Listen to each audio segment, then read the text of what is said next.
Zoom recording. All right, great. Jan right there as we start recording. That's awesome. Here we go. I'm going to admit all.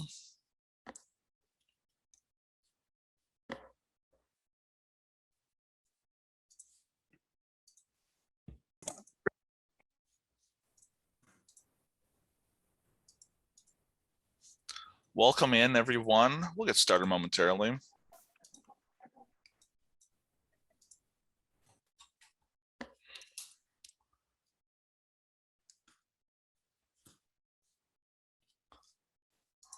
Got a great amount of people in here for our session today. We are also recording this. So welcome and hello from the ACUHO-I Housing Internship Program. My name is Spencer Giese. I'm an Educational Programs Manager with ACUHO-I. I also oversee the Housing Internship Program. I'm delighted to have alongside me a number of colleagues from our Housing Internship Program Planning Committee, and hopefully a great amount of host sites that are also joining us, or friends who are considering hosting interns this year in our program. This session is being recorded, so afterwards we'll post this on our ACUHO-I YouTube channel, and you'll have the opportunity to share it with other members of your host team if you wish and it's helpful. So today we're talking about program expectations for internship hosts. I'm going to pass it over to our committee members who are serving as our facilitators today. Take it away. Hello, everyone. My name is Brent Schaefer. I use he, him, his pronouns. I am an assistant complex director at the University of Kansas. Very excited to be one of the co-facilitators for this presentation. Hi, everybody. My name is Mary Gallivan. I use the she series of pronouns. I'm hosted by the University at Buffalo, where I serve as an assistant director with our campus living department, focusing on student staff training. And I too am excited to talk with you about the internship program. And good morning or good afternoon, depending on your time zone. My name is Abigail Leopard. I use the she series pronouns. I am a current graduate student in my second year of my master's program at Clemson University, where I also serve as a graduate community director for 2 of our residence halls. All right, thanks team for introducing yourselves. We're going to just jump in a couple of ACUHO-I promos before we get into our programmatic elements. Hey, check out our online community, a lot of resources there, and certainly as a host site, a great place if you want to talk to other hosts, post things that you're seeing, noticing, wondering about. I'd love to see some chatter in there about the Housing Internship Program. As always, we've got a variety of YouTube recordings from our virtual roundtables on our YouTube channel, and then check out our ACUHO-I.org webpage to see our latest issue of the Talking Stick and other ACUHO-I resources. We've got 2 big events coming up for you to check out and consider registering for. We've got NHTI set for May and June, and we've got our in-person annual conference in Pittsburgh, Pennsylvania, June 13th to 16th. We'd love to see you in person. Can't wait to reconnect. We're going to call it homecoming in my mind. So hope to see you at some of these events. And I'm going to throw it over to the committee, and I'm going to sit back and just help drive the slides. But first, to get some conversation started, let's put up a poll.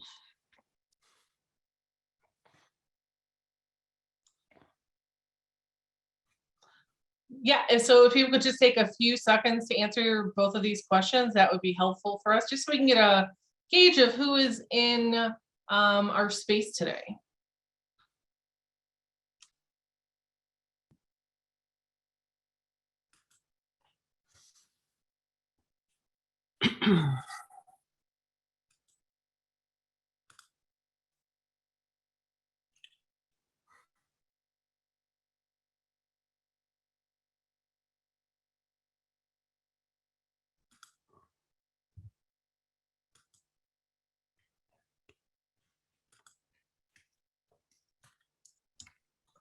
All right, and looking at this, it feels like we have we have a good mix of people with some solid experience and some people who are now leading our process where they had been involved before, so they may have not been at the full beginning or the full end, just part of the interview process. And welcome back to those of you who are able to host an intern this year. So we're really excited that you're back. And so we can move on. So I'm going to discuss this a little bit about the goals and the format of today's webinar. So this is an informal webinar really designed to provide clarity on the ACUHO-I timelines and to answer any questions towards the end that hosts may have regarding the process. Next slide. Perfect. So now we're going to get into a little bit about the timelines. So the program opened on November 30th. So candidates are able at this juncture to create profiles, and hosts are able to post positions. So neither are visible into the other party until January 4th. So as a reminder, if you have still yet to receive funding for your postings or positions, you can create it and you will have the opportunity to make it live at any point and come back to it. So that's a really nice feature. Additionally, kind of looking at the research and review period, that is between January 4th and February 8th. So hosts can really start reviewing candidates' profiles during this time period, and candidates can review internship postings and begin applying for positions.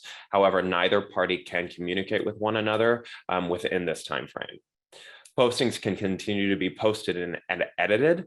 And an important note that I wanted to add, so if a candidate contacts you, please let the ACUHO-I office or Spencer know, where did I go?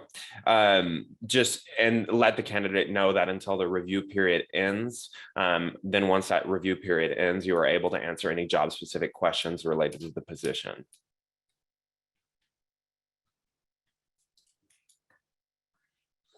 So right now, again, we're in the middle of the research and review period. So this is the time where you and you're reviewing candidates, your candidates are looking at your postings, or you're trying to gauge what your posting is going to be.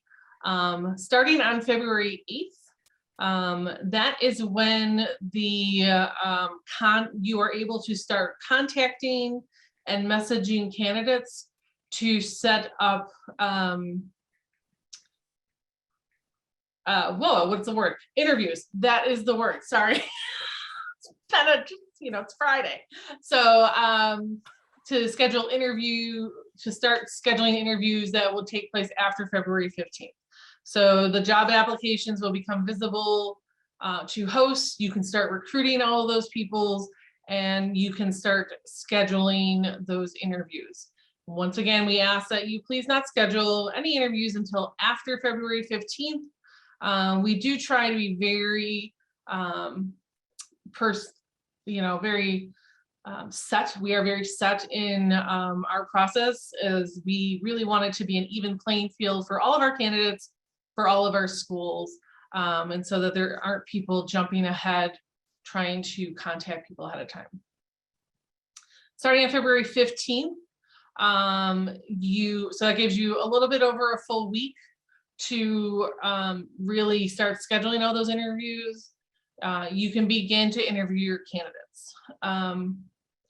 So during, once the 15th starts, you don't have to have all of your interviews done in a week. You don't have to have all your interviews done in a 2-week period of time, because candidates will still continue to apply to different positions. You can continue, and you probably will continue to look for candidates that want to fill your position, and you may have another position that you are able to post. And so all of these things, while we have certain deadlines where you can't do things for starting, you can continue to do those things after that deadline, or once everything opens up. And then we also ask that no job offers can be made until March 8th, 2022. So interviewing you can do for a good 2+ weeks. And then starting March 8th is when interviews are going to be, can start being offered. Yeah, thank you, Mary. So as Mary mentioned, the offers really begin on March 8th at 1 p.m. Eastern Standard Time. We ask that is the time frame. And then position offers may begin to be made. And then we ask that you give the candidates 24 to 48 hours to really make their decision. And then after this, applications and interview processes continue.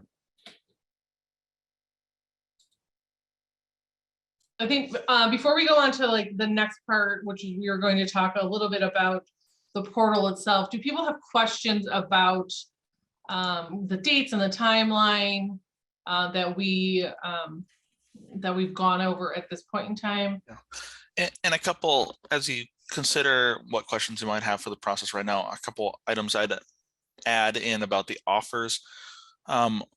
We get this question often: how do I make an offer to an intern? Well, certainly feel free to pick up the phone, call them, hear that excited voice, hopefully on the other end of the line, or you can email them. But to make the offer official, it must be offered in the portal. You'll see on your job, if you go to My Internships, you'll be able to click and offer your position in the portal to a candidate. It must be offered there to be an official offer. It must be accepted in the system to be an official acceptance.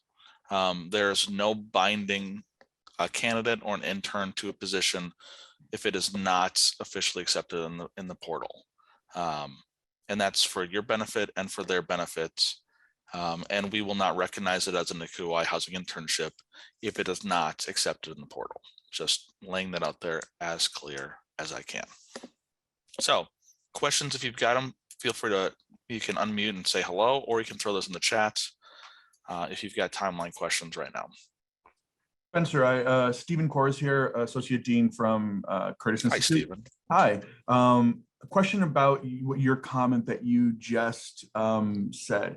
So you said something like the only way that their position with you is binded is through the ACUHO-I portal acceptance and everything. So that, are you saying that if they accept the position, like they're required to then, because they accepted it through the ACUHO-I portal, like meet their, what they signed up for, that kind of thing? Is that what you're saying? I mean, I would hope so. I mean, I think we've all had employees or student employees, or, it's as much binding as we can get. Right.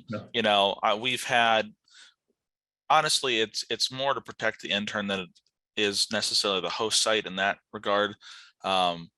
We've had host sites, I don't wish to air dirty laundry, but we've had host sites that didn't go through the official system and then bailed on an intern, and they're high and dry wondering, well, what happened? I accepted a position, I stopped looking, but they never agreed to it in the portal, and then something happened on their internship list. We, as the lead on this program, I try to advocate for both hosts and candidates. Certainly once in a while we have an extreme circumstance arise. What's nice for both parties, once it's accepted in the portal, that candidate is no longer visible to other internships, and your internship, once filled, is no longer visible to candidates. Right. So all those candidates that might have been in your pool, they now see your job is filled. They don't have to think about it anymore. It's off the table. You shouldn't be continuing to get messages and applications for it because it's closed. And that really helps narrow down. If I'm a candidate and I've applied to 10 positions and I see 5 of them appears filled in my portal, well, then I know I've got 5 potential left, or I might start applying for other positions that are still open in the portal that I might not have considered. We always have a second wave. So we looked at offers begin March 8th, expect a second wave around like the March 20th area, where those interns that might not have gotten placed and those internship sites that are still looking, I try to play a little matchmaker behind the scenes and email both parties and be like, hey, are you still looking actively? Are you still looking actively? You all should connect with one another, play a little match.com, and hope to get positions filled in intern spots. So I try to help in that process later on. Yes, but once your position's filled and off there, then we don't have to consider it, and then people aren't still looking at it.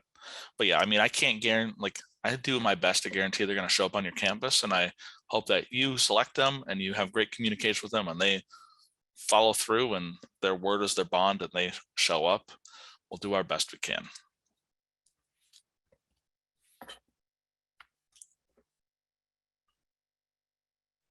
Great. Well, if other questions come up, certainly hit that chat. We'll keep moving along in our presentation. I'll just talk about the portal for a minute. If you have any web system questions, sorry, Mary, I'll steal this one from you. Yeah, no, that's fine. The portal is that web platform that you use, that you log into, that you see candidates. And right now you're seeing candidates. There's an advanced search function where you can look for specific things posted in candidate profiles. Right now, you're not seeing any applications. They're mounting, they're building up for you, but those have not been released to you to view yet, and that's great. That's by design. And certainly you can be favoring candidates that have maybe attributes that you're interested in. You can also be going into the calendar function and starting to open up your potential interview time slots. That's with a drag and drop. That's a drag tool on the calendar. So you can drag open half-hour time slots. So when we get to interview time, you can have them, hey, go look at this, what we have available. They'll click and pick the interview time, and then that'll be set up on both of your calendars. You'll still need to host that interview in some way, shape, or form, whether it's over the phone, on some sort of Zoom, WebEx type platform, whatever you want that to be. But we use that calendar just to keep everybody straight. Those calendars are time zones specific to where you are.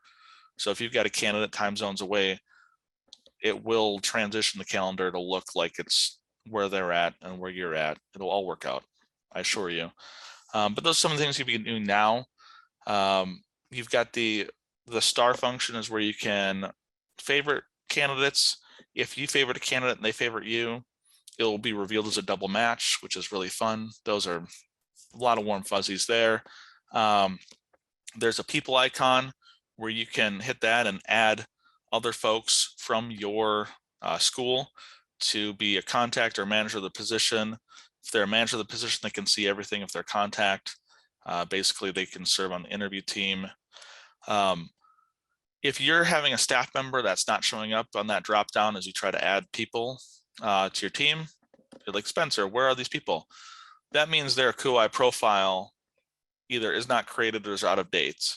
They just need to go to ACUHO-I.org, click on the login, create a profile, or update their profile. Oftentimes, they moved from a different school, they haven't changed their profile, so they're not assigned to your school. That's the key component.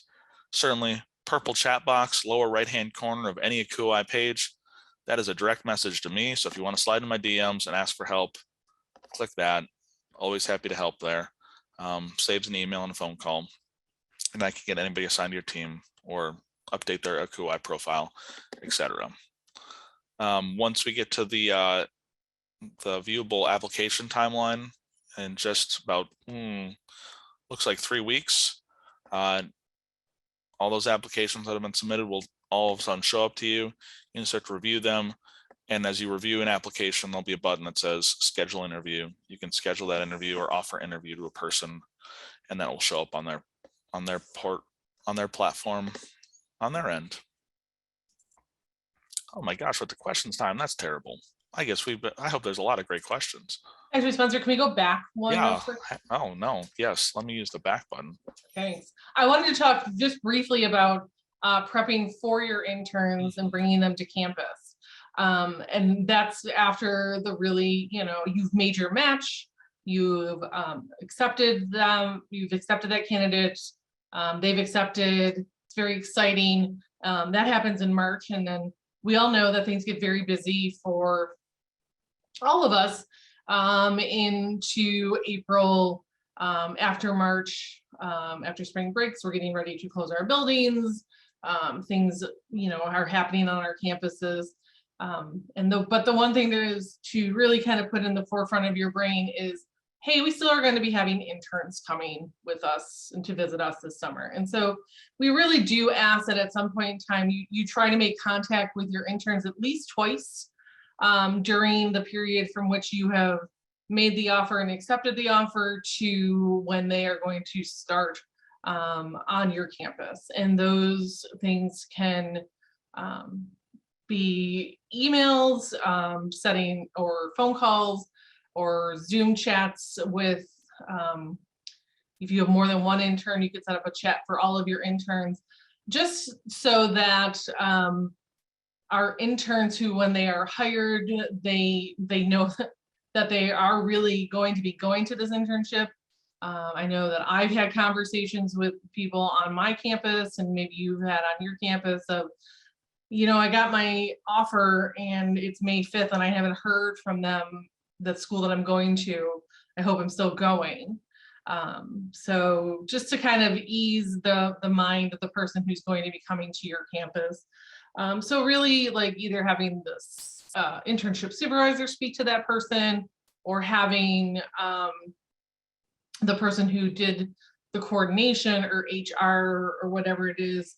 And that can be conversations on, you know, specific job responsibilities, HR related items, but truly getting those people prepped, like, this is what day I need you to arrive, this is what you're going to be doing, this is what's going to happen when you get there.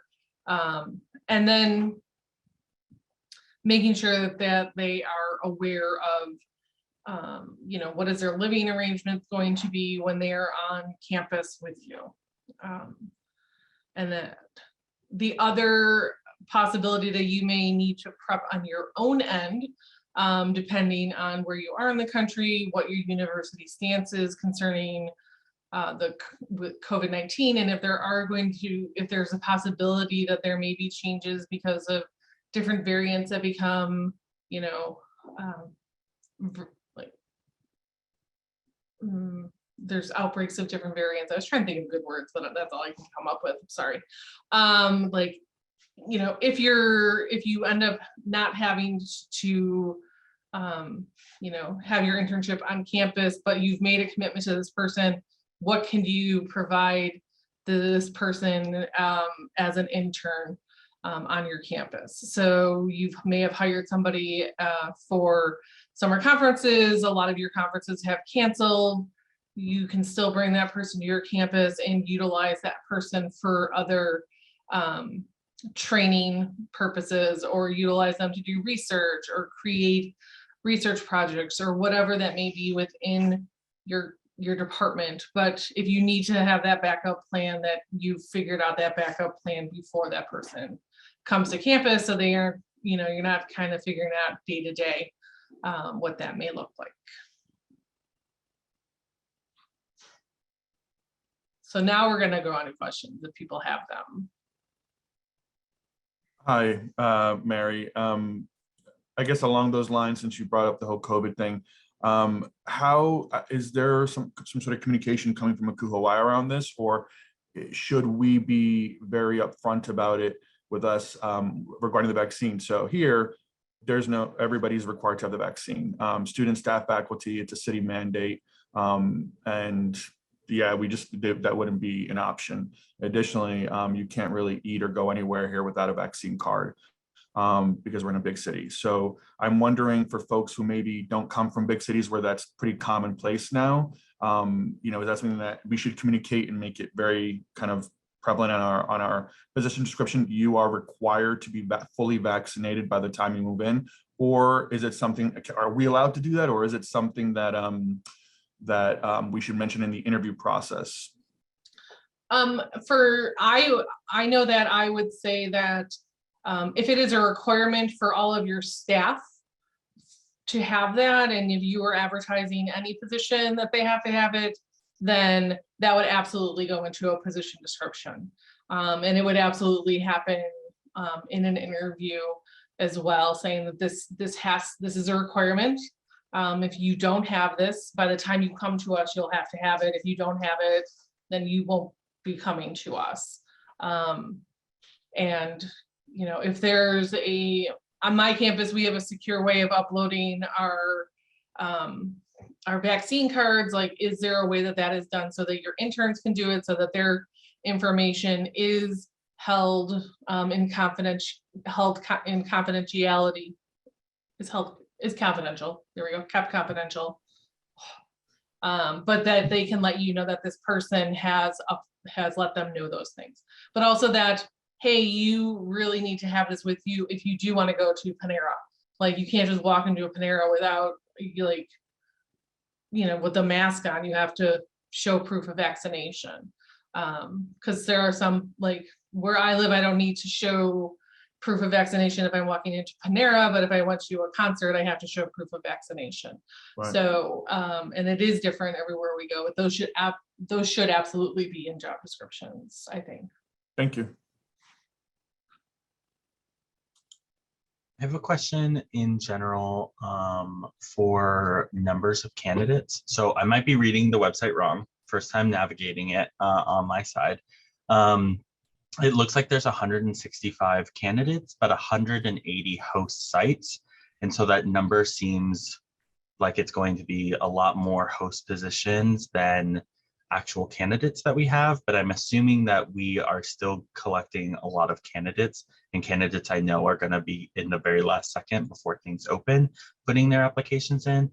But is 165 an average number for this time, or is it lower potentially because people are looking elsewhere? Ryan, that's a great question. I appreciate that. So, and I'm going to check right now. My latest number of candidates was 193. What you're seeing are published profiles. So there's some candidates who are still working on their profiles and don't want to hit the publish button until they're perfect. You know, they want to impress you. And I had, at last count, I had 179 host sites and 193 candidates. Certainly that's old data, that's yesterday. So I'll pull up today. We've been seeing jumps of 10 to 15 candidates per day the last 2 weeks. So, you know, we're at the time where students are getting back in session. You know, a lot of our target audience for this are going to be first-year graduate students who back on campus, hearing about it from leadership in their departments, hearing it from their academic programs potentially.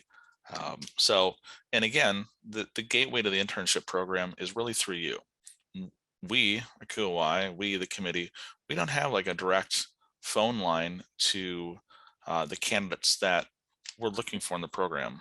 It's got to be word of mouth because there's no way to track who became a grad student in a hired program that might want to do an internship over the summer. So please spread the word kindly. And so, I mean, I anticipate candidate numbers to go up. I bet we'll crack 250 to 300 when it's all said and done. And then it does come down to, you know, how competitive is your position. One of the things we didn't talk about in this session, but in general, the average internship in history of this program in the last 5 years, the average internship is essentially a $4,000 stipend with some sort of meal plan. Now you can think in your position, okay, well, where do we stack up? You all can think about that, consider that in the position that you're offering. That's the average. So I can tell you there's some positions in this pool that are offering double that. And there's some positions in this pool that are offering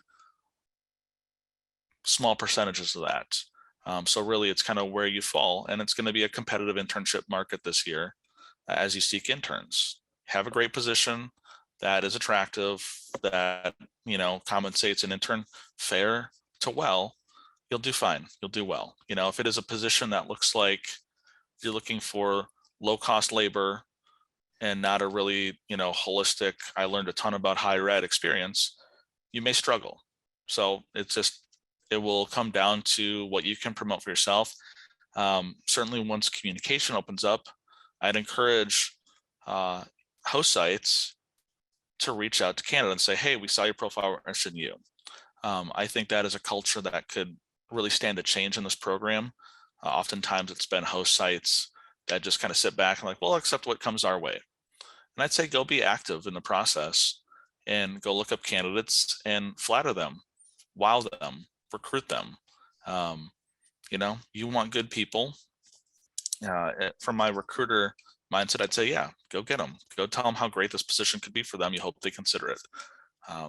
This is for our interns, our intern candidates. This is like low risk, big time learning about job searching, negotiation, figuring out what fit is, figuring out what they want. So, I mean, understand who you're working with, who the demographic is, and, you know, there might be some hard decisions for them, or it might be things they've not considered, like things that Stephen brought up. They might not have considered that they're going to an area of the country that, you know, vaccine cards are like something you carry around. There's other folks on this call that like nobody's looked at a vaccine card for months. So it just kind of depends what you can share with, you know, your candidate and what they're looking for. But, you know, the numbers are still going to go up. I think numbers are in a good place. This is an entire program that I'd say is bouncing back post-COVID, where, our numbers for everything used to be higher, but I think isn't that higher ed in general right now?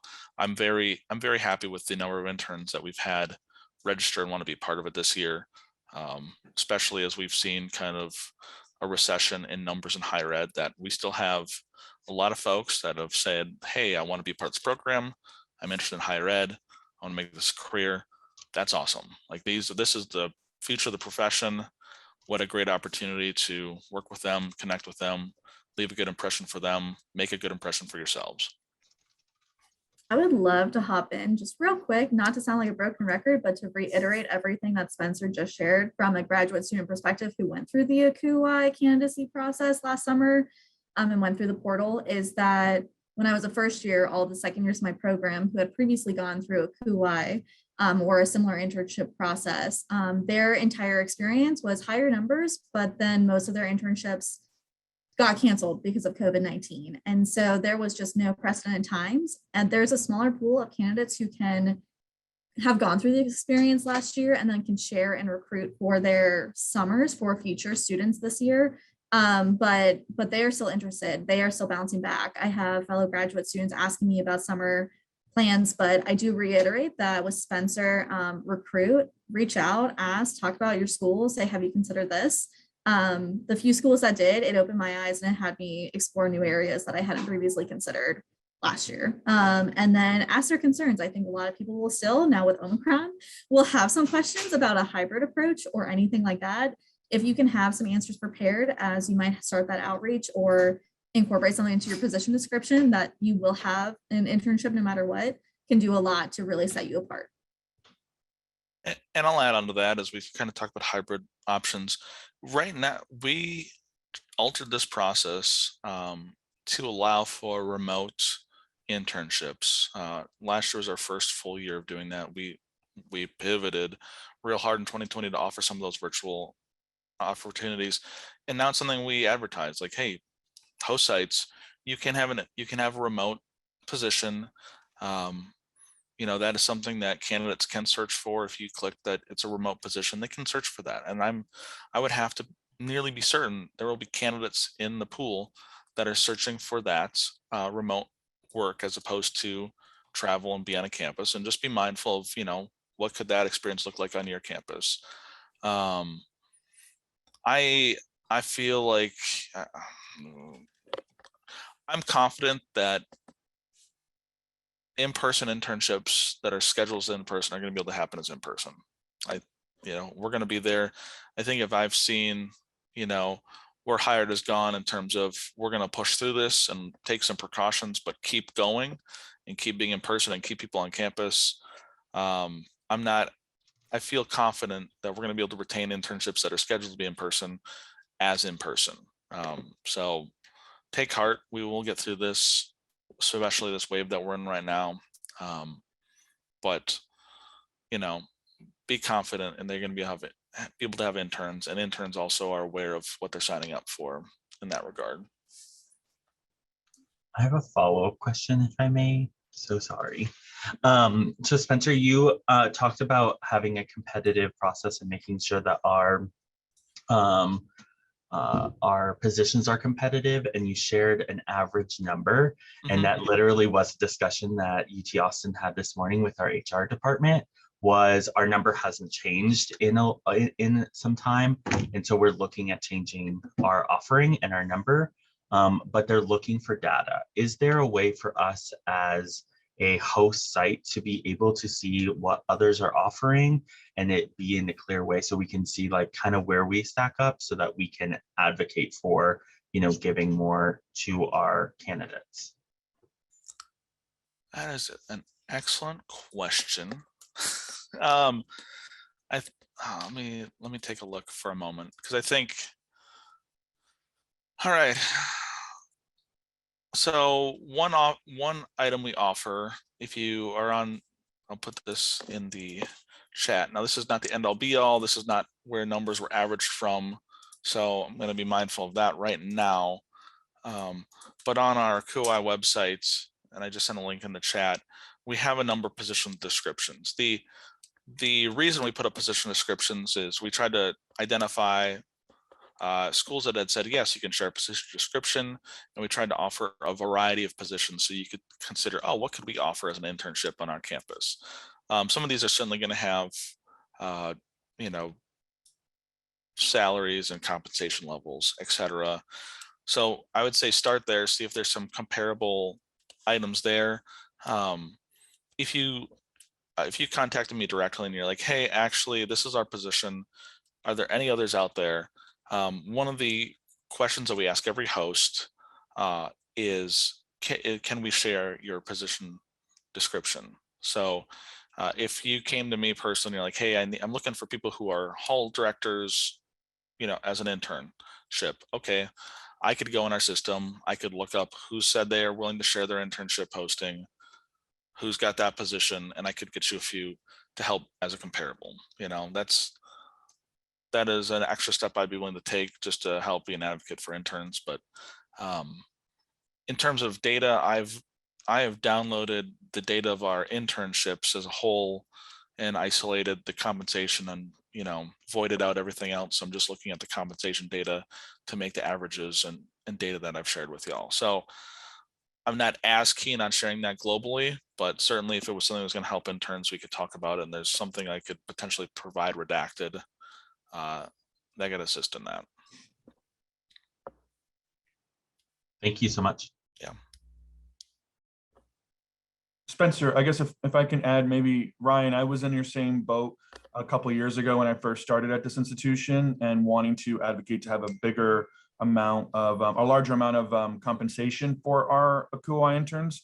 One of the things that I did is kind of what Spencer mentioned. However, I kind of tailored it to our peer institutions and the institutions that we're usually in competition with. So we're a small private college conservatory. So we are in the same ball as Juilliard, New England School of Music, Colburn. So I looked up schools like that in the database that Spencer mentioned and got their position descriptions and worked with our HR director. And that was actually very beneficial. They weren't asking for the position descriptions, but they appreciated having that document to kind of like gauge whether or not they can increase our stipend, and we were able to increase ours significantly by doing that. So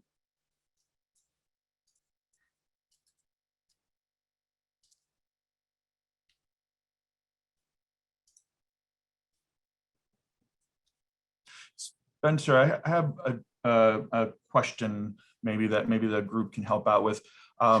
What, if anything, what is being done to make sure that host sites are, I know there's only so much you can do. You're, you know, as much as you do a lot, you're not Oz, right? But what can be done by ACUHO-I to ensure that host sites are not making offers prior to the date?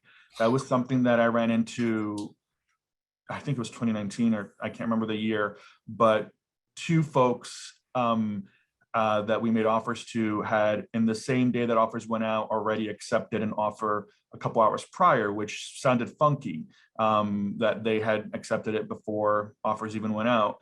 And then I had heard from some of our previous interns that some sites will just call you a couple of days before, or even after the interview, and let you know, hey, I think we're going to hire you. Do you want to commit now and work it on the back end?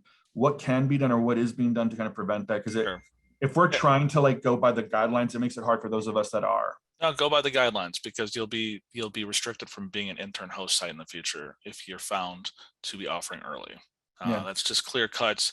I've worked with a NODA president or NODA executive director on the same thing for their program because they've had similar situations. I mean, it's that clear cut. If you're found to be violating that, you just won't be a host site anymore. And the scary thing is you're putting your campus's ability to be a host sites at risk for a 19, 20, 21-year-old. And all they have to do is hit the purple chat button and say, hey, Steven offered me early. I feel uncomfortable about this. What should I do? And now you're out of the process.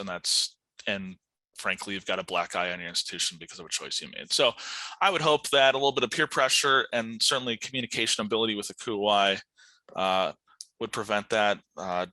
Being able to open up our communication a lot more with like that purple chat box and communication that I'm sending out to internship candidates, both telling them about that process and about adhering to it, and just being available for communication in this process throughout, it's a pretty big deterrent. So certainly I'm sorry that you encountered that a few years ago.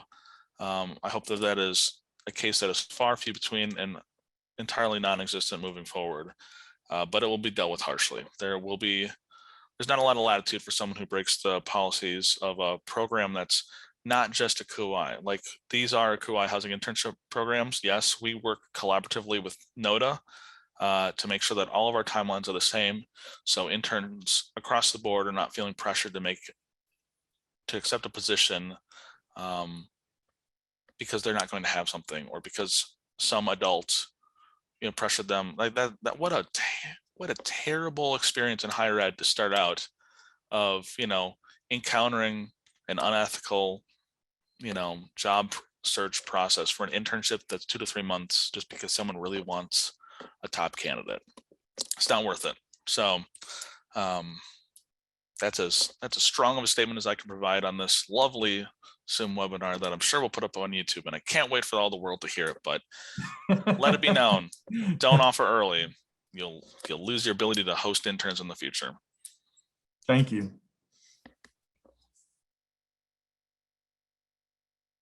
Great. Of course, if any other questions come up, we're happy to answer them. What I will tell you again, please use that purple chat box to get a direct message to me if you need anything in the program.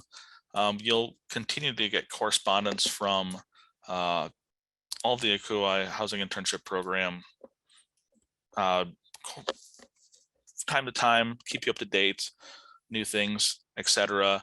We have another webinar scheduled before offer day, just to make sure that process is clear cut. We've got a process. We've got in 3 weeks, we have another host dedicated webinar scheduled. I don't know if someone from our committee wants to share what that one's about and what they can expect there.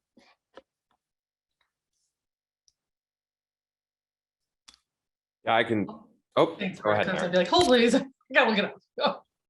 Okay, so we will be discussing on our next webinar just kind of interview tips, how to kind of go about interviewing through an equitable lens, candidates in the ACUHO-I process. So it will be really interesting.